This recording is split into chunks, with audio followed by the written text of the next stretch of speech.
Para aqueles judeus, ele faz questão de dizer: olha, eu estou falando com vocês que conhecem a lei e que querem viver ainda por meio dela, mesmo dizendo que são discípulos de Jesus, vocês querem viver por meio da lei. Esse é um híbrido frankensteiniano que não existe, não subsiste diante de Deus e não tem como fazer bem à alma e esquizofreniza o espírito, a alma, adoece a mente, coloca você em estado de guerra interior, de milícia, de conflito, de luta, de culpa, de medo, de juízo, o tempo todo na sua vida. E é por isso que vocês não têm paz, porque vocês querem ser de Jesus e querem ser de Moisés e da lei de Moisés e obedecer tudo do Velho Testamento e acham que dá. Não entenderam até hoje que a lei morreu em Cristo, que Cristo morreu por causa da lei, como Paulo diz em Colossenses 2, para anular o escrito de dívida, que era a lei, e que ninguém consegue obedecer, porque a própria lei diz: se você me obedecer todinho, mas fracassar num único mandamento, você se torna réu de todas as culpas. Você não vai ficar com a dosimetria só do mandamento que você transgrediu. Você vai receber o julgamento com a dosimetria penal da soma de tudo que você, mesmo não tendo transgredido, atribui-se a você como culpa, porque a lei é uma só. Ela está toda interconectada. Quem transgride uma coisa, transgride o resto. Ela não é estanque. Então não dá para ser seletivo. Ou é ou não é. Ou é ou não é. To be or not to be. That's the question. E a gente tem que decidir se é ou não é. Agora, se vocês dizem que são de Cristo, a lei morreu.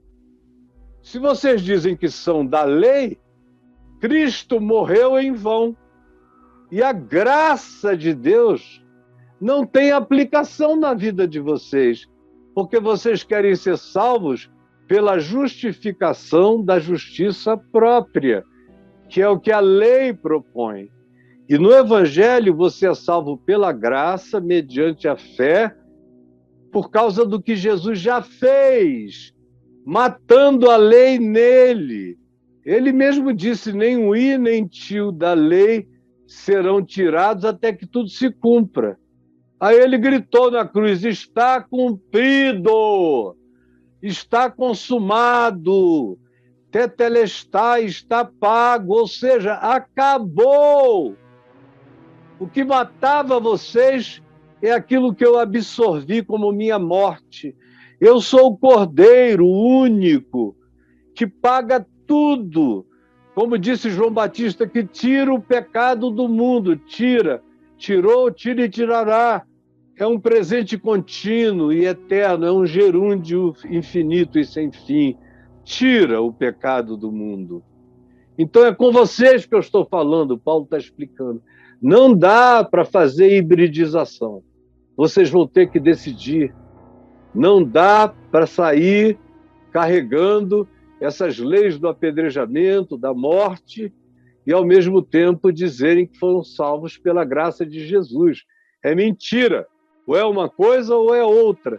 E quem está te ensinando a hibridização, todos esses, você aprende isso da Igreja Presbiteriana, você aprende isso com Calvino, que diz que você é salvo pela graça, e depois é devolvido para a lei para ser santificado, adoece tudo de novo.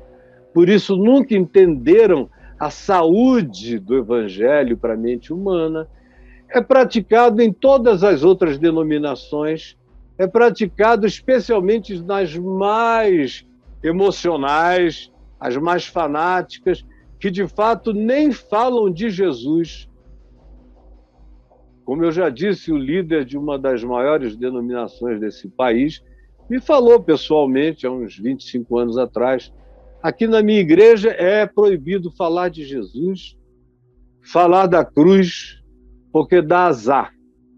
Fica um monte de gente com o coração humilde, quebrantado, eles perdem a ambição, perdem a ganância, e a minha igreja funciona na base da ganância. É por isso que eu só prego sobre prosperidade no Velho Testamento, porque o pessoal faz barganha, diz, eu vou te oferecer isso se tu me fizeres aquilo. Em Jesus não tem mais oferta, porque ele morreu de uma vez para sempre. O cara sabia de tudo. Mas, Caio, é o que você prega. E o que você prega está tudo certo. Mas eu vou ficar fazendo o que eu faço porque dá infinitamente mais certo. O povo vem que vem, fica ganancioso em nome de Deus, e eu fico rico na ganância dos pobres, que querem ficar como eu, que sou o exemplo da prosperidade.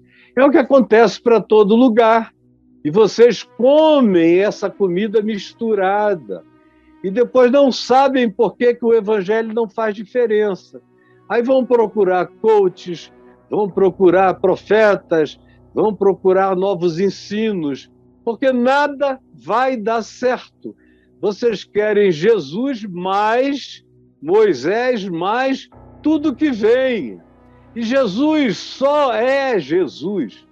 E o evangelho só se manifesta como boa nova, como benefício, como libertação, como abertura dos olhos aos que não viam, como abertura da percepção aos que não ouviam, como amolecimento do coração para os que nada sentiam, se eu não tiver Jesus plus coisa nenhuma.